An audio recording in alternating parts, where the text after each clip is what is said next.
Dr. Ian Woodcock and Dr. Andriane Doyon from RMIT, Dr. Crystal Legacy, Dr. John Stone from Melbourne Uni, Rebecca Clements, James Witten, PhD candidates also at Melbourne Uni, and also to recognise the great support received from the Centre for Urban Research at RMIT as well. And also to our resident photographer, Caspar, up the back, for volunteering his time, skills and battery life for this event. And maybe just a quick round of applause at the start for everyone.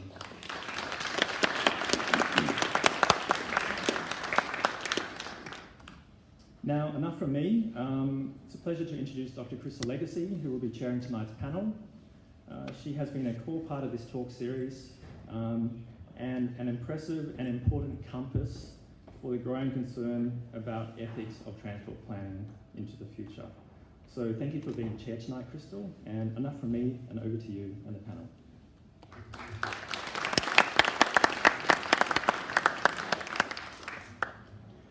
Thank you, Scott, and welcome everyone. Wow, packed house, this is so exciting. Wow, you're not watching the news, there's probably a reason why.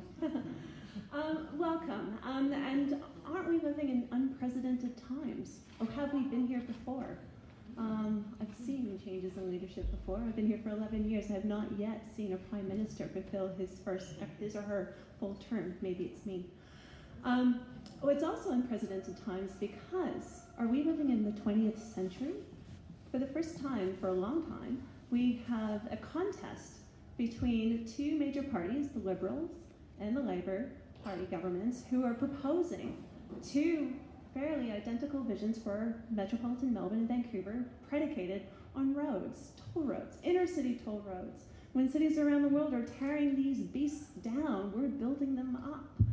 This is unprecedented. We need to talk about this. And I'm so pleased to see that with each event, this is now the third in a three-part series, more people are coming and enveloping themselves into this wider conversation and debate.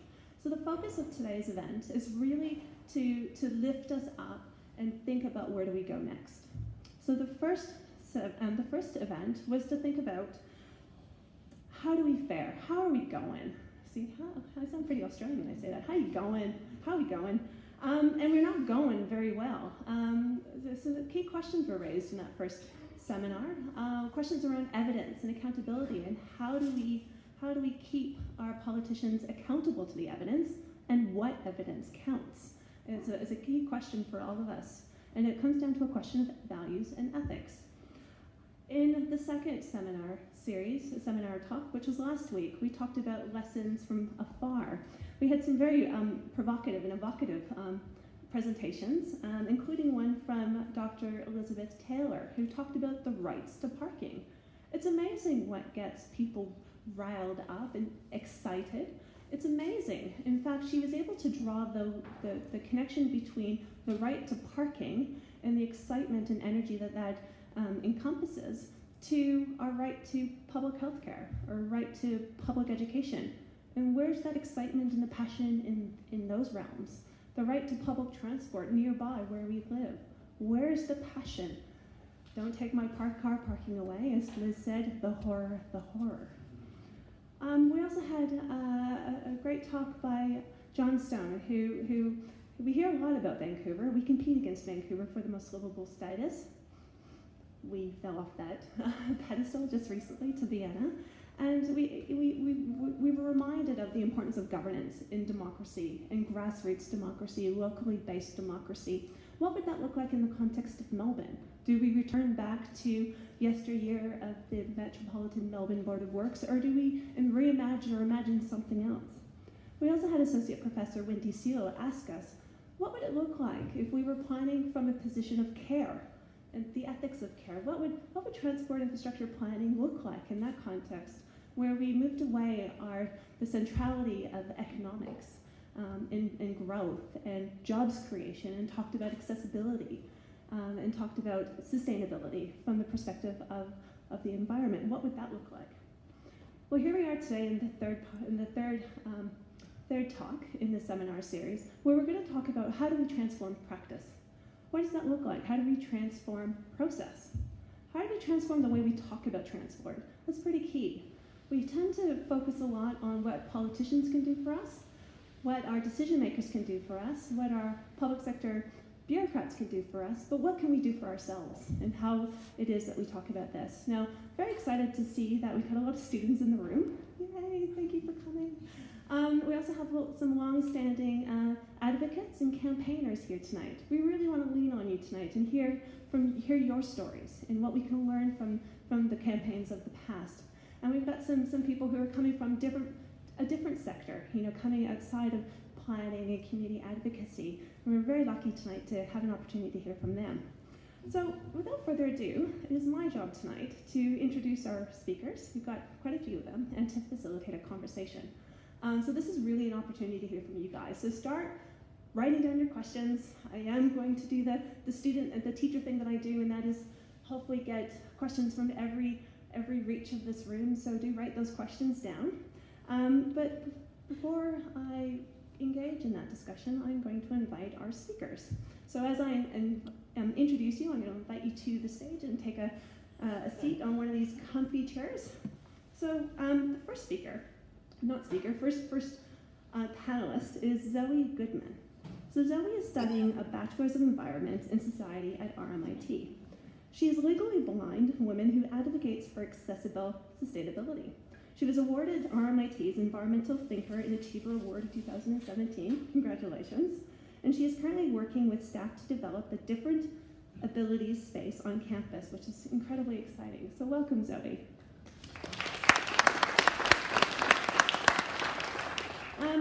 The next speaker, someone I've gotten to know over the past 6 months, is one of my students in a subject that I'm teaching for the first time called Urban Transport Politics.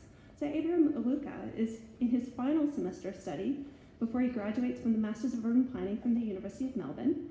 Prior to studying at the University of Melbourne, Abraham served in the Victorian Public Service, working in various roles across the Department of Economic Development, Jobs, Transport and Resources, and the Department of Premier and Cabinet.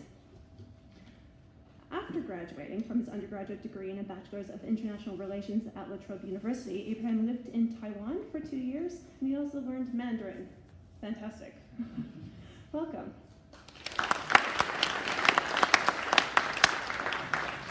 Next up is Professor Brendan Gleeson. So Brendan is the director of the Melbourne Sustainable Society Institute at the University of Melbourne. Brendan has made significant scholarly contributions in urban and social policy, environmental theory and policy, and is a regular commentator in newspapers, television, and radio. He is an author. He has authored or edited 13 books. The stack is high, and 3 of which have won national and international prizes in numerous journal articles. His research interests include urban planning and governance, urban social policy, disability studies, and environmental theory and policy. His recent work has focused on social spatial analysis of suburbs, their vulnerability to oil shocks, and need for better public transport options. So welcome, Brendan.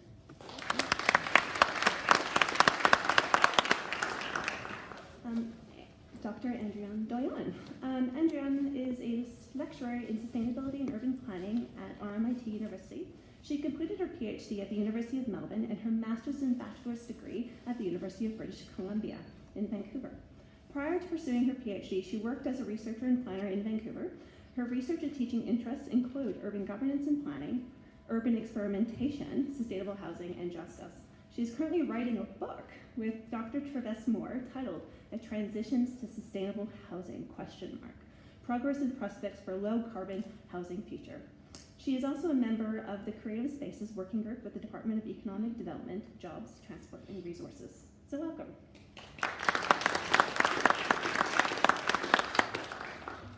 Kate Hall. After moving to Coburg North with partner and young child, Kate became involved in local activism, campaigning with other mums to get the local outdoor pool reopened, and then driving a campaign for a year 7 to 12 high school in Coburg. Her local group, High School for Coburg, were founding members of Our Children, Our Schools, an alliance of similar groups with the aim of equity and access to locally provided public schools for all communities. The strong theme of the local and state level advocacy has been active transport to schools, and to that end, Our Children in Our Schools has put in submissions to successive state budgets, Infrastructure Victoria's 30-year strategy, and the recent Clean Air consultation. Kate has been building and collaborating with a network of academics and stakeholders interested in this area, and I would like to hear more about that. At the local level, Kate is on the Coburg High School Council and set up their Cycling and Active Transport Committee, which has built bike parking and a workshop, lobbied for safe routes, and is planning a summit to share knowledge with other public schools. So welcome, Kate. Okay, and our final speaker, almost there, is James Murphy. So James is a politics PhD student at Swinburne University of Technology, studying the making and unmaking of Melbourne's notorious East-West link as a case study in infrastructure policymaking failure. Can't wait to hear more about that. His research focuses on the messy, irrational realities of policymaking in contemporary Australia. He's written for Inside Story on political donations, infrastructure politics, lobbying, and City of Melbourne elections. So welcome, James.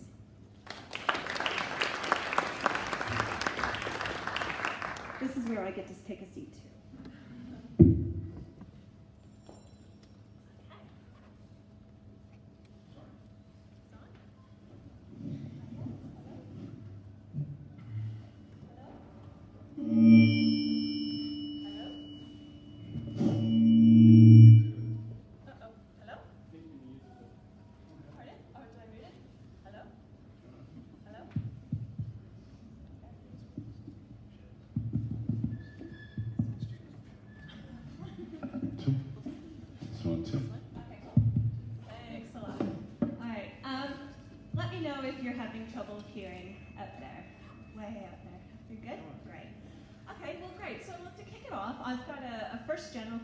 And we're just going to go right down the line.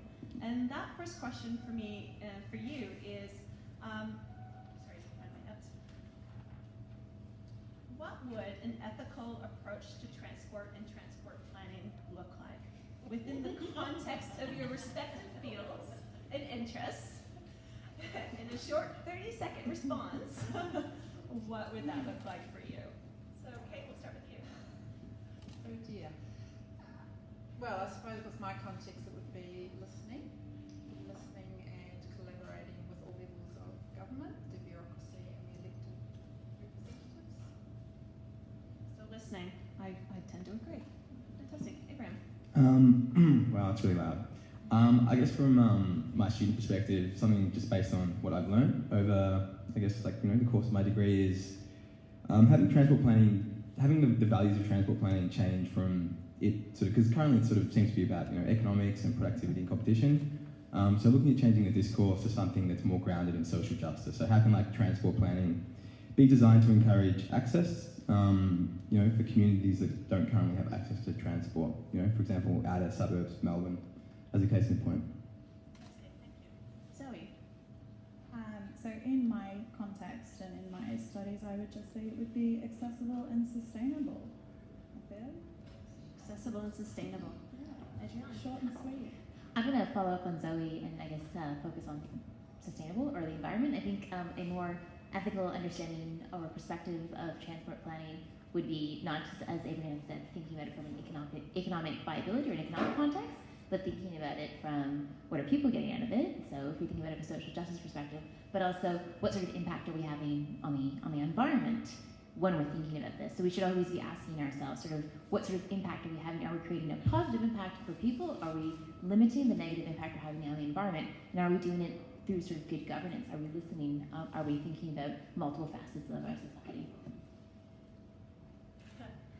Thank you. Thanks. Quickly, so I'll define it by negation. What it wouldn't be compared to now. Anyway, it wouldn't be economistic like it is now. It wouldn't be instrumental, simply driven by narrow ends. It wouldn't be driven by ambition, money and power, which is what drives most of transport planning now. It wouldn't be so privatised, right? We bring it back into basically public steering and ownership, and we'd have much more deliberative, open-hearted, kind of honest and civic discussion and the sort of stuff you've been teaching us, Crystal, about what we want in terms of transport. It'd be a lot less hubristic and be a lot more humble. Thanks. I think there would be two main virtues in an ethical transport planning system. I think one has to be legitimacy. It's got to be democratically legitimate, the kinds of projects we're building or the kinds of policies we're implementing. So I think we need to see more work going into building, supporting the community for the sorts of things that we're building. And I think the other one's transparency. I think a lot of the process is actually pretty hidden from us. And I'd like to see more of the process accessible to the public and understandable for voters who are trying to, sit in judgment of the sorts of policies that we've got. Fantastic, thank you. So those are our opening statements, so to speak. And now the next set of questions will be directed specifically to your area of interest. So Zoe, I'm going to ask you the first question. Now, you do quite a lot of work on accessibility and questions and issues of accessibility, and do quite a lot of advocacy work. Now, we had a brief discussion, and Zoe told me that she's got some great stories to share with us. So, and some of those stories are based on her own experiences and her own advocacy, and I was wondering if she can offer one or two of those stories and then link that back to questions of ethics. So Zoe. Okay. So the first story I'm going to start off with isn't great. It's actually horrific. So I'm going to start on the downer.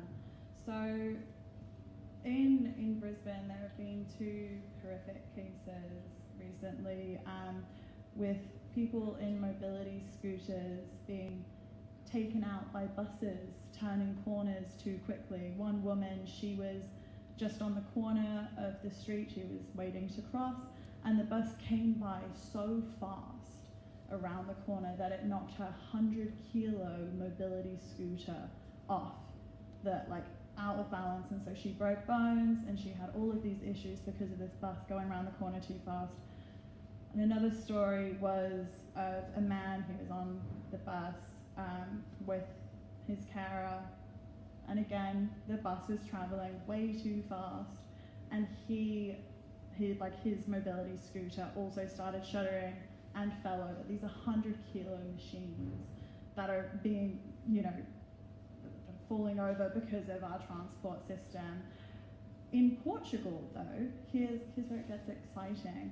You could actually put in transport systems mechanisms that will hold mobility scooters or wheelchairs in place so that this doesn't happen. So there's really easy solutions, and that's what I've generally come to find with the accessibility issues within the transport system, is that there are lots of really easy solutions, but we just don't do them in Australia, and that's really upsetting for me. As a visually impaired person, I can't see the tram numbers, can't see the bus numbers, can't see the train timetables. So the TV screens are great for me because I take a picture and then I zoom in on my phone. But then the further out of the city you get, the accessibility gets worse and worse and worse. So we implement it really well in the very visible spaces, but we don't implement it where the residents are living. So yeah, that ended really sadly, sorry. So Zoe, just a follow-up question. Are you satisfied with the way in which, or perhaps in your view, we're not having the conversation around transport accessibility in the way that addresses some of those needs?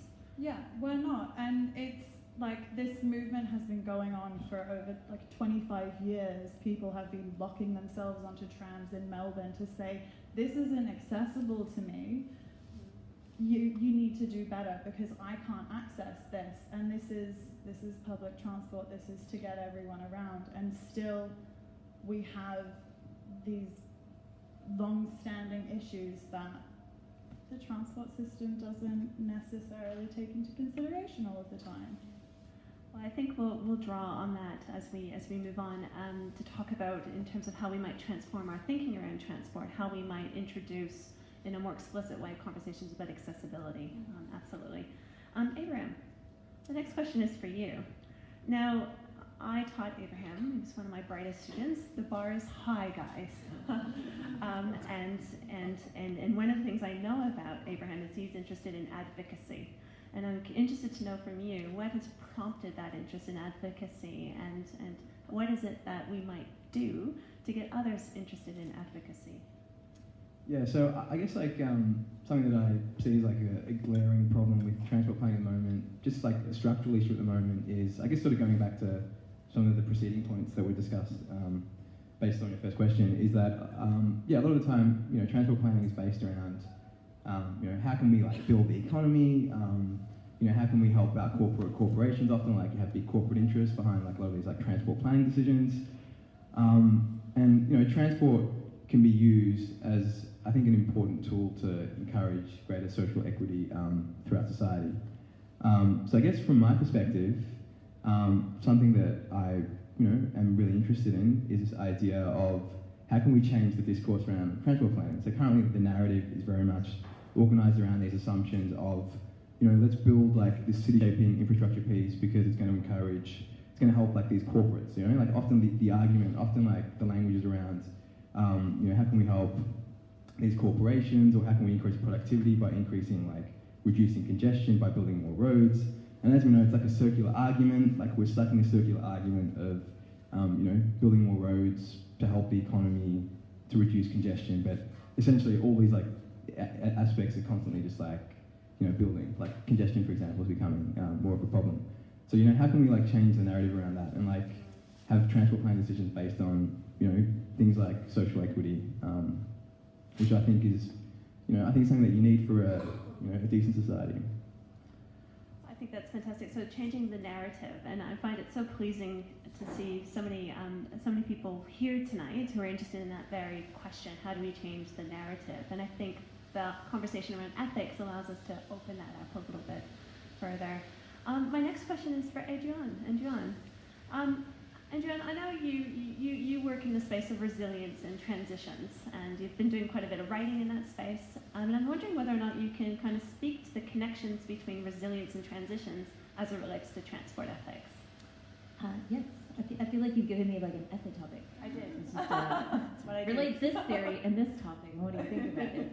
I'll start off first with transitions. I think transitions offers us different ways to think about transport ethics, but I also think transport ethics has a lot to teach transitions.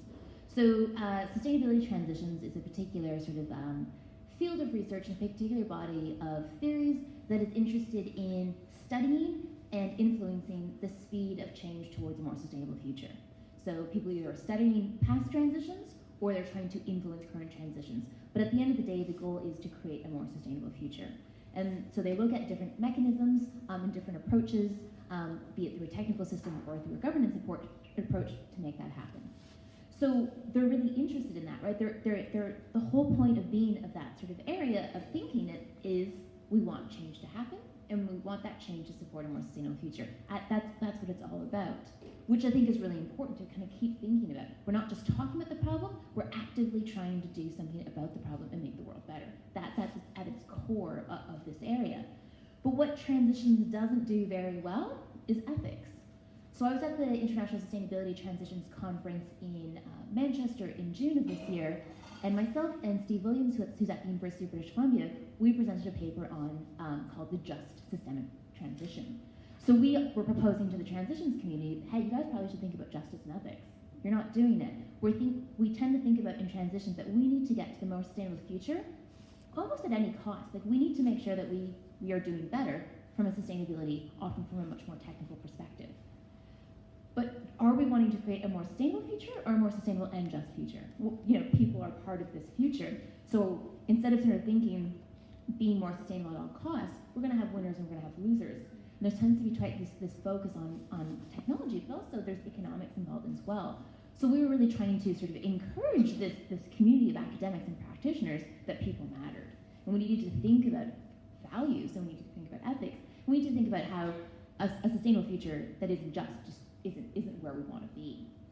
So again, I think this push for change and not just talking about the problem, but doing something about it, is useful for us in transport and thinking about changing the narrative. But I think they can learn a lot more from this conversation in terms of making sure that people are ethically treated in these processes. So I think there's two things involved there. The last thing I'll say about transitions is there's also sort of ways to think about it in terms of what kind of change is happening. So they tend to talk about incremental change versus radical change. So what we're starting to think about when we're trying to influence change towards a more sustainable future, how fast is that happening, and what sort of mechanisms are we doing to think about that? So we think about sort of incremental change. We can think about Copenhagen going from a car-dominated city to a cycling-dominated city. That was something that they did incrementally over a 50-year period. So we can see how that takes place. But we're also at a time now where we need to make more radical changes, otherwise we're just not going to get to where we need to go. So we need to think about what that looks like from a transportation perspective and from an ethical perspective as well. And of course, with all the things happening here, it's really important that we change the way we're doing things. From a resilience perspective, I think one of the ways that I approach resilience is some people tend to talk about sort of resilience much more from an ecological perspective, and some people will then go on to talk about it from a socio-ecological perspective. I would really sort of encourage us to think one step further and think about it from a social ecological perspective. So when we think about it from a socio-ecological perspective, we tend to just put social as the prefix. We tend to say, humans exist in this system. But I think we should really think about sort of having a greater balance, a greater focus on the humans in the system. We need to think about sort of the fact that we impact each other, the environment impacts us, but we also have a huge impact on the environment. But something that humans also can bring to this is creativity, innovation, and care. And that's something that we don't talk about when we purely talk about ecological systems. So if we start to think about resilience as being bigger, as being really about sort of trying to find balance between social and ecological systems, we might think about transport systems in a different way, because we would put people and the environment up front and think about how other things fit into those systems. And the other thing within that socio-ecological approach is this idea of evolutionary resilience. So this idea that we're continuing to adapt, and we should be continuing to adapt to create hopefully something better. But it's this idea as well that things aren't static, things are dynamic. So how are we working with that dynamism, and are we supporting a more more positive sort of evolution, or are we sort of putting ourselves into a situation where we might have system collapse, and then we can create something new, which often happens when we talk about resilience as well. Things fall apart, and that gives us an opportunity to start again. Or how can we think about building off of the blocks that we already have now? Thank you. You've given us a lot to think about. Radical change, incremental change, how we might balance that, and where do we sit in that space of transition, and what's motivating that transition? Are we looking for reform or just chipping at the edges? Now look, I think the next three speakers, we're going to kind of go into more of an advocacy kind of space. So I'm going to go to you, James, next. And I know you're currently doing your PhD looking at the East-West link. And one of the things that I know you're looking at is the role of insider groups and outsider groups in terms of how they shape transport policy. I was wondering if you can explain what you mean by insider and outsider groups. And in the context of the East-West link, who won? Was it the inside or the outside? Yeah, good. So insiders and outsiders are these concepts for pressure politics that come out of the UK mainly. So a guy called Grant Wynne, or was it Wynne Grant? Can't quite remember. I'm in the middle of writing a lit review, so the names are all back to front in my head. Outsider groups are people that are not really recognised by the people that are directly involved in making policy. They're not considered terribly legitimate, though they exist. They might have goals that aren't considered compatible with sort of the orthodoxy for that kind of policy area. Insider groups are very much inside the tent. They have access to those decision makers. They can influence the direction of policy making. Sometimes a group's status can shift from insider to outsider or vice versa. So, for instance, when Labor is in government, unions are often insider groups. When we have a government as we do now, federally, if we still have it by now, has anyone checked their phones lately? Maybe we don't have it anymore. Unions are not insider groups in that situation. So that kind of flips with the partisan changes in government. Some are more enduring and bipartisan. So for a very long time, particularly in Victoria, there was one set of insider groups for transport, and these were the big contracting firms. Some of the big consultancy firms were pretty involved in transport planning for a pretty long time. And it didn't matter if you had Labor or Liberal in, these would be the insider groups that you would turn to for help when devising policy. And outsider groups were, you know, the PTUA and academics and, I know, alas, and smaller advocacy groups. There's only been like a few moments where outsider groups have used, and they use very different tactics to insider groups.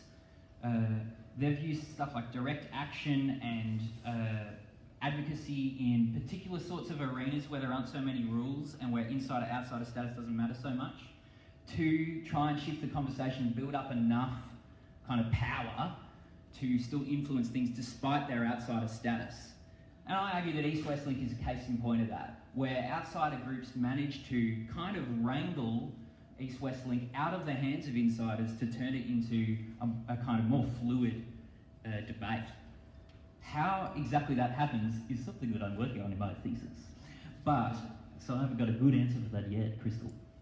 But this fact that outsider groups can, at times, command enough power to change policy, even if it's just one road and not roads in general, is a sign that there's more, you know, power relations are more liquid than we might assume in transport planning, and there's a little bit of you can make your own luck in these sorts of situations.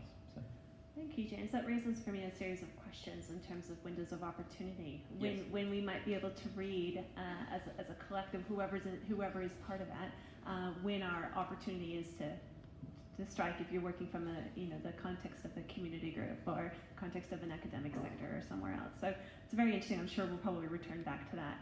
I'm going to go to Kate next and then finally Brendan. But so Kate, you've done quite a considerable amount of advocacy work with some success. I was wondering if you can talk a little bit about some of that work that you've been doing and how you found yourself in a position of success. I am going to be have an optimistic. Is it working? Yep. I am going to have an optimistic tone in terms of success. Thanks. So, our Children, Our Schools is an alliance of 33 local campaign groups, which have all had varying success, and we have been lobbying around provision of local public schools, and some of the transport issues are very similar to the public education issues. And to keep it to the transport side of things, a big part of our work has been around active travel to schools, because a local school enables active travel and all the benefits that go with that. And so we've actually made active travel lobbying a core part of what we do now. And so for 2 budgets in a row, we put in submissions around active travel. We're not academics, but we did for the last one get some nice pro bono assistance from academics who put together some evidence base for what we were asking for. And we put forward a suite of recommendations to the government around active travel to schools, including putting bike parking in schools, following the bike strategy they have for strategic cycling corridors, and asking that they prioritise corridors near schools, and various recommendations. Because it's a broad issue. It's not just getting kids biking or walking. You need the safe routes, you need the education to the parents, because fear is an issue in stopping active travel to schools. Yes, the bike parking, as I said. And we titled our submission Promoting Active Travel to Schools, and I'm very happy to report that the Labor platform for this election has an item promoting active travel to schools in there. So you don't get told directly that you've actually had influence on policy, but I would say we happily have, and we've certainly seen that with our public education lobbying as well. We've seen direct policy results. So I feel there should be optimism. And a more local example, my local campaign was the High School for Coburg campaign, and we succeeded. We got the school, and now we've been working within the school on active travel. We got some bike parking. We've made the school grounds safer by discouraging parents' cars from within the school, and now the key issue is safe routes outside the school. And one of our worrying intersections, Pentridge Boulevard and Urquhart Street, if anyone knows the area, is meant to be the connecting point of a strategic cycling corridor, but doesn't have any pedestrian or cycling treatment at the intersection, and it is also the entrance to our school. And council did a count, there's 1,000 cars per hour passing through there. It's 50k, but they go 60k. And we have managed to shift council's position from no, nothing's going to happen there, to them now going away and planning for something that will require funding. But so yeah, I see that as being obviously a success. And the other one is the other local one is Moreland has their integrated transport strategy consultation out. That was discussed last week, I saw on the video. And worryingly, the background paper initially had nothing at all on travel to school, let alone active. So I guess a positive again is that through being involved in the consultation, the draft now has 3 pages on active travel to school.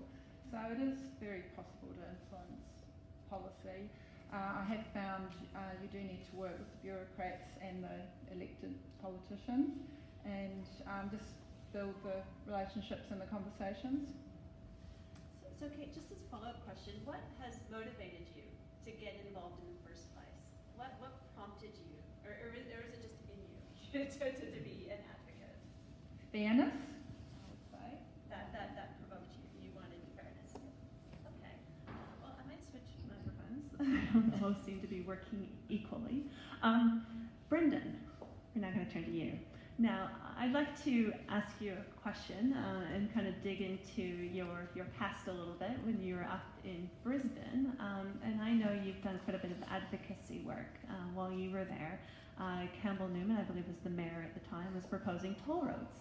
And that time in your role as an academic and leader of a research centre there, you took on that battle.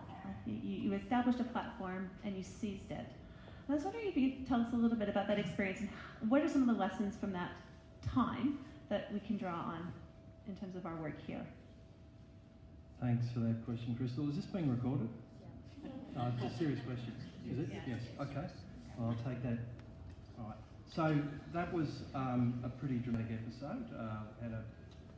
I was director of a new urban research centre at Griffith University. There was a newly elected Lord Mayor who came in rather suddenly from the sidelines with a sudden brief to essentially re-engineer Brisbane with a $20 billion price. This is about a decade ago, what he called his Trans-Apex tunnels and motorway 5, if I remember correctly, proposal. It came from theatre. It didn't come from transport planning as we understood it in Brisbane at the time. It seemed to be like half a bottle of whiskey late at night with a map.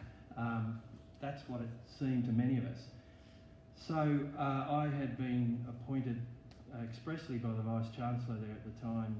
I came up from Sydney. The Vice-Chancellor was Glenn Davis, to be a public intellectual in the urban space as well as to lead the centre. So I thought it was important that we spoke out from the perspective of engaged scholars, not really advocates, but engaged scholars, right, in that role.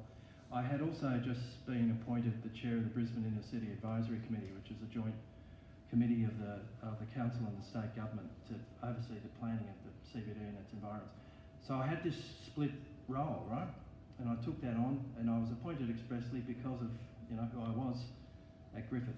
So I particularly, and Jago, we published a piece in the Courier Mail which was critical of the Trans-Apex thing. Now, to come to the nub of the comments, that brought the world down on our heads, right, particularly mine. What did I learn from that? Well, it proved to be a very unpleasant episode. I didn't cede any ground. The Liberal Party got stuck into me in a most extraordinary way in the council. It wasn't under privilege. I chose not to do anything about that, but basically told lies about me. And so they set out to destroy my character in public for standing up against this. And I had some deeply unpleasant exchanges with Mr. Newman including on the mobile phone, which were rather extraordinary. So there was as I recall it and as I interpret it, there was a climate of fear in the place at the time. He had a very militaristic kind of approach. I thought it was a very bullying, hectoring approach. I thought it was particularly important in public to stand up to that. But so what are the lessons learned from that? Well, from the perspective of an engaged academic, to be aware of the consequences of doing that, because it was a time where I felt concerned about my family, I felt concerned about the centre that I was directing and all the people who were reliant upon my leadership. I felt concerned about the impacts on the university because they threw everything at us. So it was, it was learning what comes at you when you stand up like that, and then learning how to deal with that. So I was told I had to resign as chair of the Brisbane City Advisory Committee because I dared to question. I refused to do that. There were consequences of that, and this thing went on, and it really it was reflecting back, a terrible time. The other, but stood the ground, but didn't stop, of course, TransApex, and what a wonderful success that's turned out to be. And that was, that has really serious consequences for long-term generations, for what happens in Brisbane now. A really hardwired car dependency and all that comes with that kind of infrastructure into that place, and as well as some of those projects have gone broke, some of them very quickly, right? So all the arguments in favour and the book cooking that went on from some of the big consultancy housing, there's been court actions that have brought up. So all that was to the fore. There was a little bit of local stuff to do that would be not quite transferable here to Melbourne, sort of cane toad politics, and there's definitely a sense to me you should leave town, right? That's an old Queensland trope when you step out and you step up to power. So just to finish the comment, the other thing that I certainly learned was, although there was lots of bad mouthing and murmuring amongst the planning community in Brisbane at the time, who all said this is patently a terrible and ridiculous project on so many grounds, not one of them was prepared to speak out.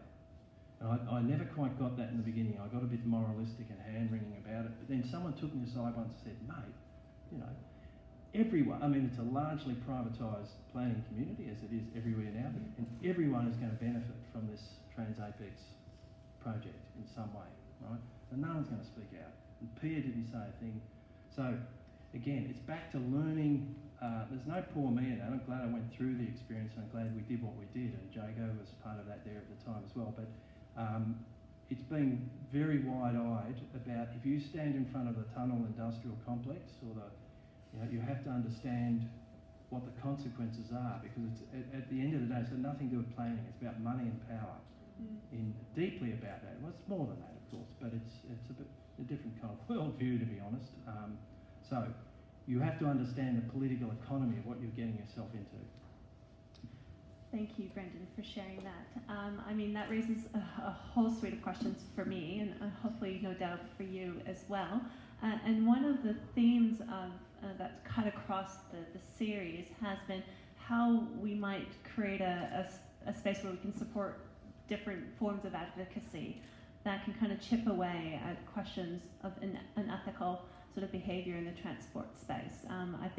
I think there's a concern widely amongst the advocacy community that going in alone does pose some significant and considerable risks, and I think your experience is probably shared by many in this room who've taken on those battles at different points. This raises another question for me, the question and the tension between the battle and the war. And we have lots of battles ahead of us, but yet there's a wider question of just, again, what constitutes ethical transport outcomes, and talking about accessibility is one of them, but also in active transport, certainly. What does ethical transport planning look like? And we were able to hear a little bit from James about what that might entail in the context of one specific project. Now I'd like to open it up to a wider conversation and questions from the floor. We've got a hand straight up. Fantastic. I will give it to you. Can you please just introduce yourself? Yes, thank you. My name is Kerry Willis, and I've just been asked by the Shire of Yarra Rangers on a voluntary basis, because I'm long retired, and to have a look at models for community transport And I've got two questions. And the second question that I'd be interested in hearing from all of you is, what is unethical transport planning? And I think, Brendan, you've talked a little bit about that, but I'd be interested to hear what that is. But what I'd like to know is, do any of you have really good examples of good community transport models that take into account things like the opportunities for people to engage in the community and thereby reduce isolation, for youth to be able to get to employment, for people to be able to get to their medical appointments in time rather than waiting and waiting and waiting and then a cost to the community coming back. And I'm thinking about outer urban areas, interface areas. Thank you for that question. You certainly raised the question of spatial equity and division in terms of transport provision and access. But the wider question, specific question you've asked is good examples of community transport. And I'm going to open that up and to see if anyone from your own research, your own travels experiences, whether or not you can offer an example of what that might look like. Whoever wants to take it over. Start. An example of community transport. So like Crystal, I too am Canadian. So I will offer a Canadian example of community transport. So in the province of Alberta, which is next to British Columbia, public transportation is a local government responsibility. So the provincial government, the state government, isn't the one that takes care of that. It's up to the local governments to do something about transport if they want to do it at all. The town where my parents live and the town where my sister lives, these two towns decided that they were going to get together and support a public transportation system that they could then both do together. So they worked together and they lobbied the provincial government to get a bus system in between the two towns, where a lot of people live in one town and work in the other. And really, you just need to go along this stretch of highway to get to these two places. So with some funding from the provincial government, but with a lot of decisions to divert funding to this project, these two local governments came together and actually did a one-year pilot program of having buses run in between the two towns with one bus route in each town. It's been so successful that now the project has continued to keep going, and now there's multiple bus routes in each of these little towns. The two towns are Banff and Canmore, Alberta, and these towns are located a little over 100 kilometers outside of Calgary. But it is local government saying, if we don't do something, no one's going to do something, so they decided to do it. And one of the big factors is getting people to work. Getting people to work more sustainably, more efficiently in terms of sort of costs, but getting people to be able to get out and go to the grocery store and go to the doctors, because sometimes both towns offer different types of services as well. So it's really about two local governments coming together to make this happen. Thank you. Anyone else have something to share? I've got like a much more smaller scale of this. So I used to live in like West Country, England, and we do like ride-share groups. So you had like frequented trips, so like Bristol to Bath or Bristol to Brighton, Bristol to London, so all ranging from like a half-hour drive to like an hour drive. So it basically turns into like how you have, what do they call it, community tool sheds, but it would be like a community car shed. And so you'd put up like what rides you were doing, and then people can join in and fit along your route. So that worked really well, and then people could share cars that way as well. So if you could drive but you didn't own a car, you could borrow. So yeah. Thank you, Zoe. We might go to the next question, which is just over here, James, and then we'll go up here. Do you have a question still? Yep. Okay. Hello. I'm a student at RMIT. Context. Brendan, thank you for the anecdote regarding Brisbane. Ironically, it's one of the strongest cities in Australia in terms of fiscal and planning power. But my question in regards to advocacy planning, for me, I would rather want to continue studying rather than go into professional planning, seeing the lack of support. So the question is, or anyone can answer this question in the panel, do we think the Planning Institute of Australia can play a more bigger part in providing the key support for planners, especially young planners. Otherwise, they get trapped in the system, and apathy moves. That was a fantastic question. So what role can planners play, and how can young planners work within that system to transform it, change it, and not be apathetic? Who wants to take that on? And what does Pia do? Sorry, that wasn't the question at all. Sorry, did I not hear it? That was no. That was what role The question was, do we think the Planning Institute of Australia can play a bigger part? Pia. So do we think they need to reform themselves to be more competitive, more vocal in providing the support for planners, so that we can have a better planning system to enable future thinking policy to dictate planning outcomes rather than what's currently happening in Australia at an epidemic scale? Thank you for that. And the other part of this question also remains, but what role can Pia play? Well, as someone who, quite a while ago served on the National Policy Committee of PIA, and I was a student member of PIA when I was a planning student. I've observed the long-term sectoral change which PIA reflects, which is the privatisation of planning, right? When I went through planning, most people went out to work in municipal or the MMPW. Now that the opposite's the case. Most people work in planning consultancies, the shadow state, right? And that's where it's all happening. Nonetheless, we're still training planners, and we're with great values and ambitions. I mean, they bring them to it. We don't instill them particularly, but they're coming out with great commitment and insights and all that, and then they go into the shadow state, most of them. So there's a bit of a problem in the PIA. It really is the representational sort of face of, or it purports to be, of that landscape, which is largely dominated by the shadow state, which makes it really difficult for PIA office holders to say much in a way. And I don't know long-term what's to be done about that, but I think there are ways of pushing back about that, and I think the energy should come from the young planners. They may be able to take on and take hold and take purchase of PIA and say, well, this could be a safe space for us outside our firms, outside the shadow space, and with our dwindling colleagues in the public sector, to actually make some collective, to experience some solidarity and make some collective statements about planning. So I think the possibility and the energy for that will come from young planners. I wouldn't be under any illusion to how difficult it is. Having said all that, I think it's been really good that the president of PIA in Victoria has been out saying a few things in public.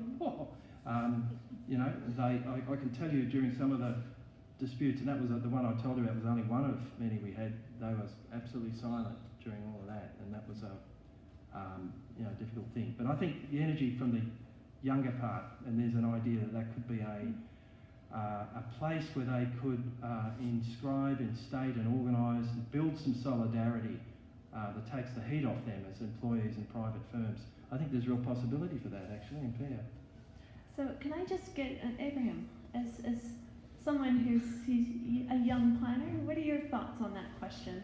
Yeah, I guess it sort of raises the question of, once you sort of get into a corporation, do you expect someone to step outside of that and to work on advocacy issues? Like, I'm not sure if like someone, once they're deeply involved in sort of advancing their career in the private sector, I based on what I've seen on a personal level, I think it's unlikely that someone's going to then refute some of the arguments or refute I guess the motivations of the private sector, and then often become an advocate and like then pursue a social justice path, because often underlying a lot of this is considerations like financial considerations and other inducements that are often dangled in front of planners. And once someone enters the private sector, I'm just sort of putting this thought out there. Like I'm not sure if like people will want to jump on the social justice bandwagon and advocate on the behalf of causes. Adrian, and then I'm going to go to James. I feel like I probably need to provide like this sort of an opposite. First of all, I agree with Brendan. I think the Victorian Young Planners, which is sort of the student to 5 years after graduation group out of PIA that like the sort of Victoria chapter, are actually doing really great stuff. They are really enthusiastic and really engaged. And if anyone is saying something in PIA, it's that group. And I would say, and they're the ones that we should be engaging with, because at the moment they're still full of energy and they still care a lot. And we have to sort of keep that going with them. I would say sort of this might be just an anecdote, but I think it's important to say. Bridget Salmon is a planner in the private sector. She has also won the Victorian and then the National PIA Young Planners Award. She did so because of the work she did outside of her paid job. She got the award for all the advocacy work she does around sustainable and affordable housing, and a lot of the sort of the ethical and social justice work she does in her volunteer time. Every day she goes to work and she has a paid gig as a senior planner in a consulting firm. That's not why she gets the awards. That's not why people like me ask her to come and talk to my students. She does that because she sees that as there is this need to do the job and to work in the system, because that's the system that exists, and she does want to be a planner. But it doesn't limit you from doing other things. Actually, in some ways, if you have that system that you're in, you play that system, but it doesn't mean that your whole life stops just because of that. And it's probably about learning about that balance of how to play both systems, but I think she's someone that we can look to who has found a way to do that. Yeah. And she's one example, but I'm sure we can all think about other people that we know who are doing great work while still remaining employed in the system. So let's find more examples of that. James, PIA, inside or outside group? Depends what year it is, I guess.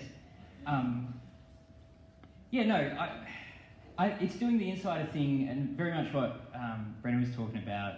It reflects its constituency, and most of them, are working in the big consulting firms, and some of those are terribly, terribly evil, and some of those are not. Look, I've spoken to a bunch of planners for my research, and some of them have spoken about being dispirited about the kind of work that they do, and some of them have spoken about kind of pretty inspirational stories as well. I've had awesome conversations with people who are involved in the Eddington study. That's 10 years ago now, if anyone can remember. And that was a weird case where evidence seemed to matter for some of the conversation, and big rail projects got in when that kind of wasn't the point of the review. As we all know, you only hold an inquiry when you already know the answer. And the answer was meant to be a dirty big road for that, but they ended up with billions of dollars of new big rail projects for Melbourne, and they're the things we're building now. And I've had great conversations with the planners that were involved in shifting that discussion with really convincing evidence and being really good advocates for good planning principles. So they're like, you were talking about windows of opportunity before. It seems like there are these windows of opportunity where it's so important to have really good planners in the room. It's not all the time, and a lot of the time the evidence does not seem to matter, but there are these windows where it does matter. And if those people aren't there and ready to seize that opportunity, then, they pass you by. Windows of opportunity. So we have questions, but we had 3 of them here. I might, James, if it's okay, we'll take this question, and then we'll go up to Mike, and then here. Maybe we take 2 questions at a time, I'm wondering. How are we going for time? 20 minutes? Okay. Yeah, so go ahead, please. So my name is Jeremy Lawrence. I'm from Streets Alive Yarra. We're an advocate for safe and more economically productive streets. And my question is about my interest in transport ethics, which relates to people not being killed. So my point is that historically people used to die a lot in companies as employees, and that was solved by imposing a duty of care upon company directors and CEOs, and that was via an Act of Parliament. So I'm interested in your perspectives on the value of imposing, or the possibility of imposing, a legal duty of care via an Act of Parliament upon engineers who design streets and the politicians who fund them. Is that a significant thing that can happen, or not really? I'm wondering, Zoe, if that's something you could respond to in your work around accessibility and how that might play in. I have no idea if it's possible, but I really like the sound of it. I feel like there's possibility for it, but it would just be really, I don't know, I don't feel qualified to answer on practicalities of it, but I think that it's you know, if kids are taking the government to court over climate change, I feel like anything's possible for not using that, like fulfilling their duty of care. So it's definitely possible, and I think it's really important because even just like when you look at all of the different pathways and different like access routes and where bike paths just disappear on the road and all of a sudden you're surrounded by cars, I think there's definitely a failure to fulfill duty of care. So I might go to Kate and give her an opportunity to respond to that question, because you do a lot of work in thinking about children and children's mobility and active transport. So Is this one working? I don't know. I really don't know what to say. I don't know how to answer the legality question, but what you asked reminded me of something that happened with Moreland Council recently, where the draft for the integrated transport strategy went to council, and some councillors voted out the section that would have council advocating for reducing speed on arterial roads around schools and other sensitive areas. They voted that out before it went to public consultation. It's not really a direct answer to your question, but it's an example where maybe one could be thinking along those lines, because that does seem to be an abrogation of duty and democracy, in my opinion, because it was removed before it went to consultation. So, but people are aware it happened, and there is some advocacy going on. I was going to say just something briefly. It's kind of very much in line with you. So Professor Billy Giles-Corti, who's a researcher here at RMIT in the field of public health, the intersection between public health and the built environment. And something that she said years ago, but has always really stuck with me, is in the medical field, there is this duty of care, right? Do no harm. And one of the things she's proposed, or sort of quite provocatively, is what if we thought of built environment professions taking the same oath? That we plan and we build our built environment to do no harm. What would that look like? I don't know either the legalities of it, but I think it's part of a larger conversation. Is it sort of legal? Is it health? What are we thinking about? But it is about not doing harm and being responsible. I'd like to decenter that away from engineering fixes in terms of people-to-people human relationships, and how that could be a way to minimize hurt and pain, which is a different way of thinking about that. Mike, you had a question way up here.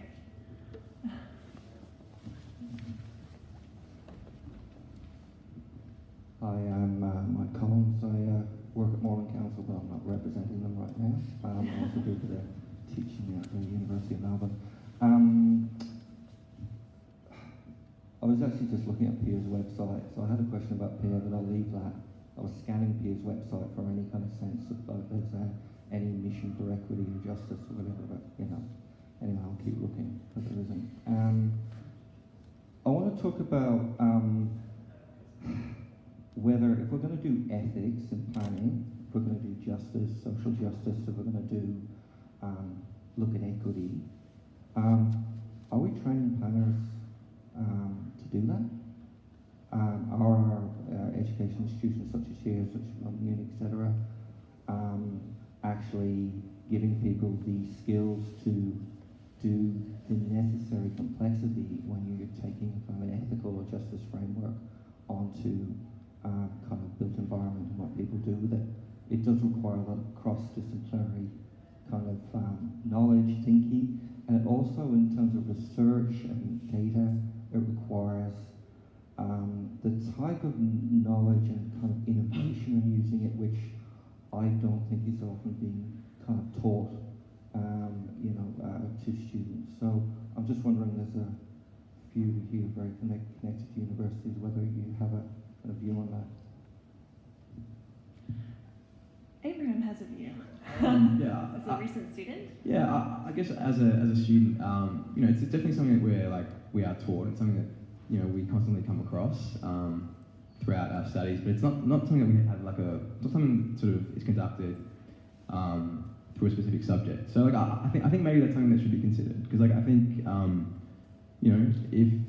if the ultimate objective is to change the values upon which planning is based, or at least identify values and conduct planning based upon those values, then I think it would make sense to have a specific class, for example, you can take and learn about these things in a formal way. Brendan. This just gives me an opportunity to do something I want to say anyway. Politician's answer, isn't it? Look, I think, just working off that, I think that's a sound suggestion. I can't comment on the curricula at the moment. You guys can, because you're teaching. But if I go back to my own experience of learning planning at the University of Melbourne, I don't recall, and we came out, I think, as cohorts who had quite a strong sense of the idea that fairness and equity had been deliberated during that 4-year degree program, the old Bachelor of Town and Regional Planning. But we didn't do specific subjects on it, but we had lecturers who were passionate, who just saw that as endemic to the planning task. There's Nigel Flanagan sitting over there. We learned a lot from Nigel about his passionate, come on, if you're going to do planning, it's about the public good and the public interest. That was front and centre of it, and that was infectious, but it also was rational and made sense. This is pre-neoliberalism, really. It was just starting to break, which confounded things. So I think it's a mainstream question as much as is, standing up or designing some exceptional things. You could do that as well, but I think it's really about how it's taught and the values of the people who are teaching. Thank you. Maybe we can get a survey from our students who are in the room today about whether or not they're learning about the public interest. Jerry has her hand up. You still have a question? Okay, so we'll go Jerry, and then we'll go to this gentleman, and then... I just wanted to take up that point and also James's point. Look, the reality is at the moment we've got 3 monopolies. We've got a monopoly in the airport running our flight.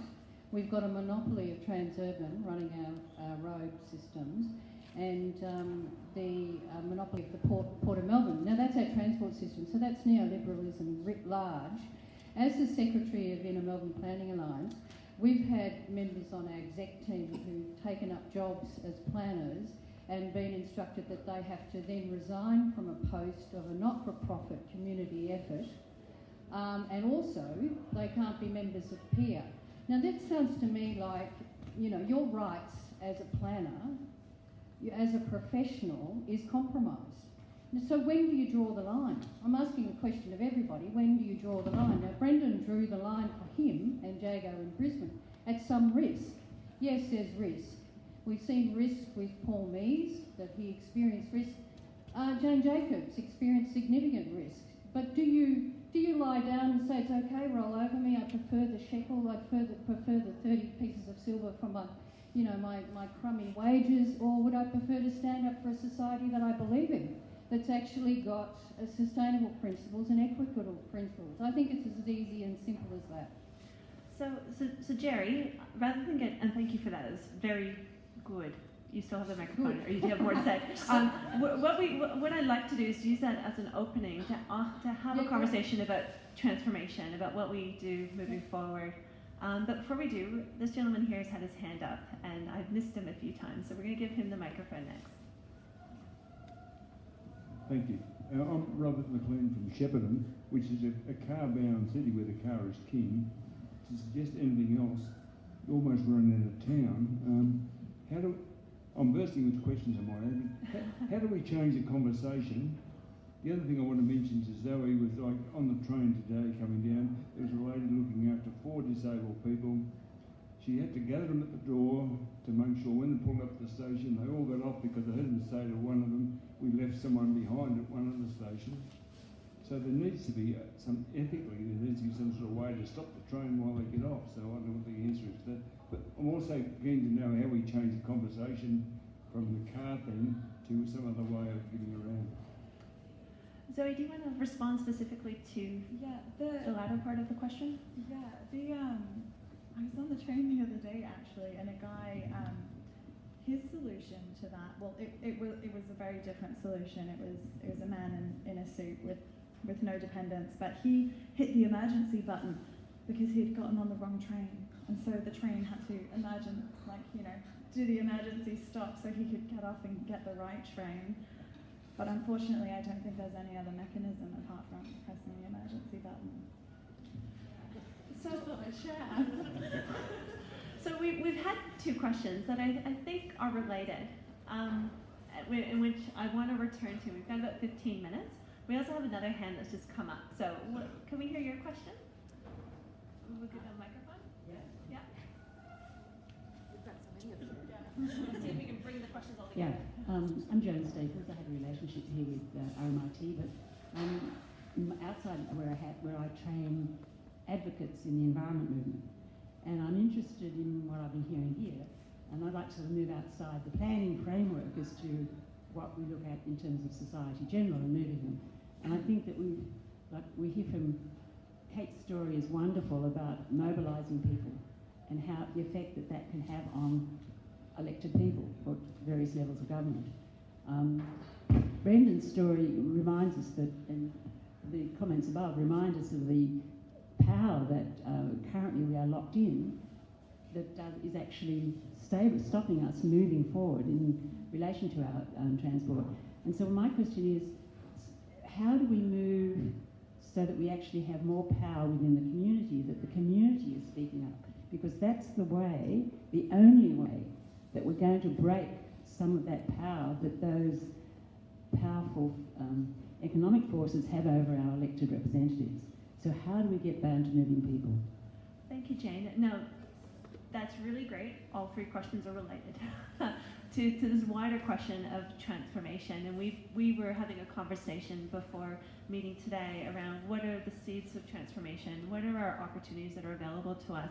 How is it that we can support each other? So it's not just one person putting themselves on the line, but we could do so collectively. Is that, and perhaps maybe that's an adequate response? I'm gonna open that up. What do you think needs to be done to create a movement to address some of these issues, to change the conversation? We'll just go right across the line here. So we'll start with Kate. First, I would like to address your question about the shift away from the car, because our advocacy around active travel to schools is we aim to do that by stealth, because if you plan and build routes for children, no one's going to begrudge a child on the road for a start, so it helps that terrible attitude many in society have towards cyclists. But also it influences other family members, and so you start seeing children and family members biking, and more children on the roads just changes the flavour and changes the thinking around the planning, hopefully, as well. And we just feel it's a way to get there by stealth, having that focus.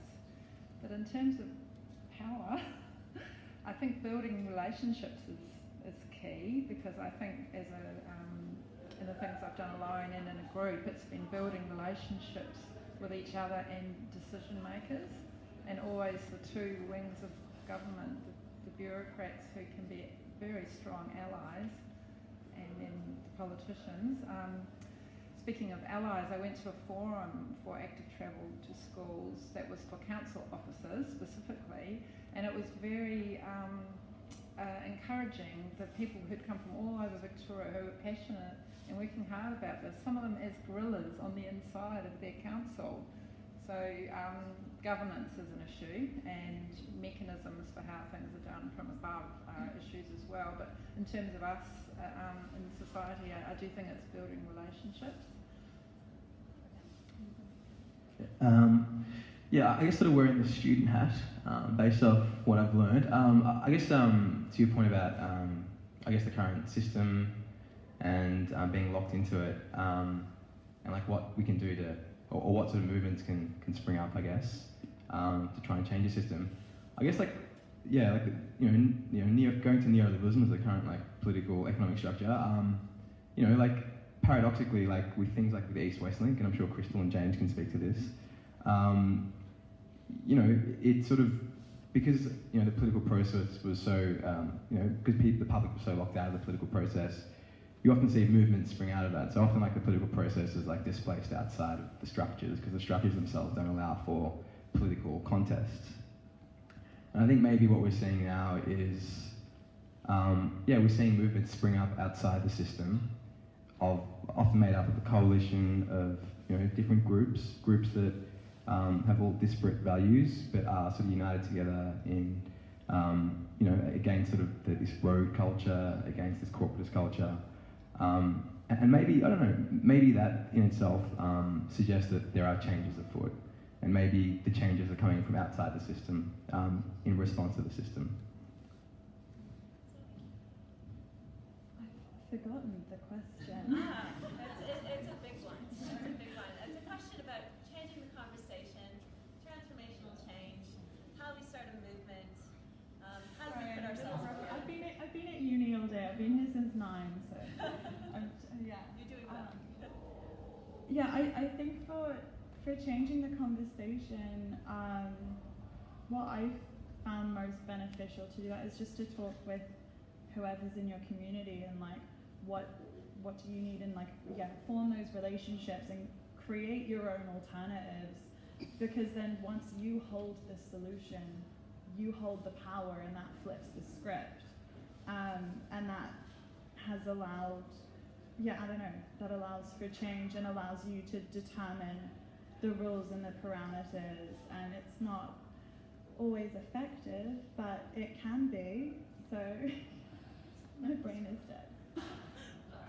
I think I have an opportunity, or I kind of get lucky where every semester I get a new batch of students coming in where, I am there to teach them something.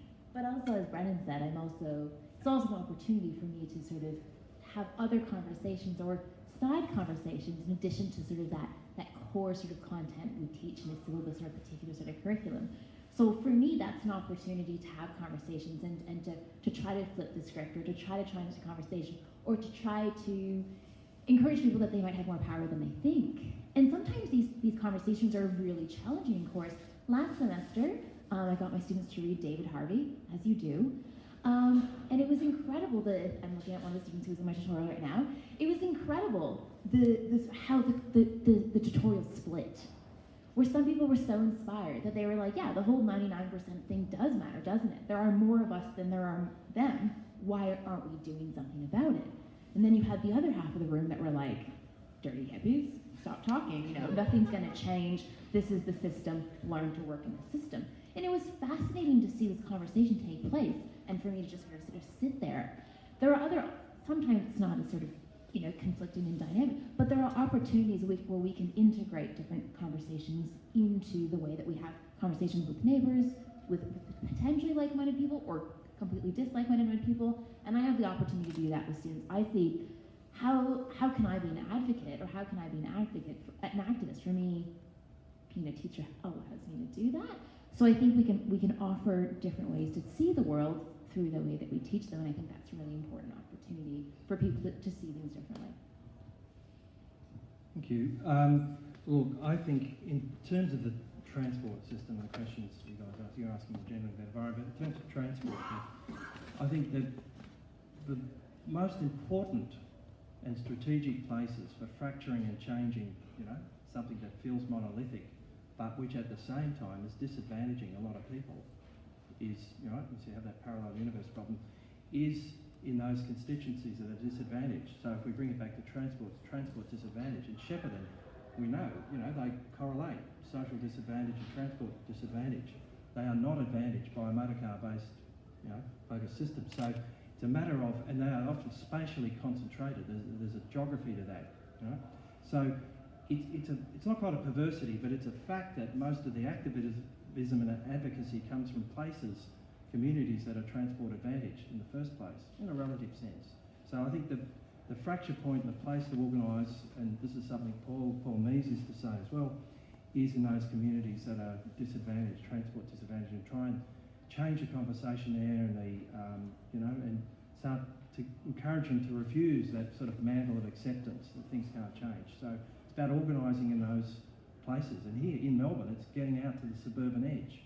Right? It's great to have these here, and it's important to have these things here, but it's taking these conversations, as you call it, out to those places where people are transport disadvantaged, I think, and that's a fracture point, that's an organising point, that's an organising place, because you're much more likely to get the local government representatives on your side, because it becomes a compelling conversation in those places, whereas here not quite so, right? Or it's more normalised.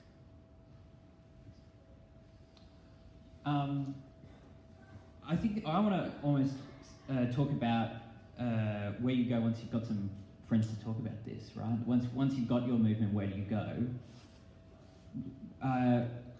One of the key things that I think any movement has to think about is venue shopping. You have to work out the best place to have this discussion, the place with the least rules, the place where you can actually change the conversation.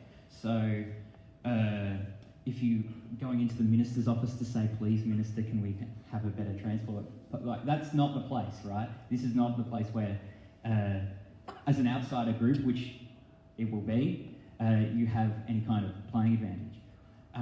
But one place where it was fairly liquid with East West was when we were doing the comprehensive impact statement.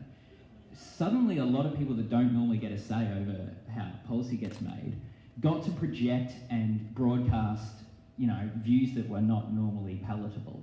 And once they were doing that and together, they could find each other and organise. So finding a venue for that discussion is a really critical thing. And finding spaces where you can amplify your message and aren't hampered by the rules of engagement or the rules of discussion is really crucial as well. So look, I'd encourage people to seek out those venues where you're less hampered, and to think really carefully and strategically about where this message can get the most traction, go the furthest, leap up a few rungs and kind of make a difference on the political agenda. I'm writing notes. Thank you. I mean, this has been really, really terrific, and I get a sense that people are interested in moving this conversation forward. So taking James's point, where and what is the next venue for that conversation? Harper's Crossing. Especially in the city, where would that conversation in that venue might be? Perhaps it's not in the inner city. There are spaces and venues being organized at the moment that I just want to share with you very quickly, one of which is the group led by the Friends of the Earth, and they meet every Monday night on Smith Street in Collingwood, and they're doing quite a lot of organizing and creating a space for that conversation and working with people like Jerry and John and Ian, and trying to work with a variety of different campaigns against some of these toll roads. There's also another venue space available to folks if you're interested, and that's one that's been created very quietly and very subtly called the Progressive Planners Network, and we're meeting very informally at the moment. We have been ignited into action based on the battles, but we're looking to win the war. And so what we're looking to do is create a coalition with folks who are working in the private sector, folks who are working in the public sector, our students and our wider academic and community networks, to try to find a way how we can support each other in this war as we move forward. We recognize it cannot be won right away. So those are just two spaces, and there might be others. And if there are others, I'd like to hear from you, and so we can share those and tell people how they might get involved. I want to thank our speakers for the conversation tonight. It was a different format. We decided to move away from the presentation format and instead do a format of conversation. I hope everyone got something out of it. I know I did. And so I just want to quickly thank our speakers, so Kate, Abraham, Zoe, Adrian, Brendan, and James for their time tonight. So quick round of applause.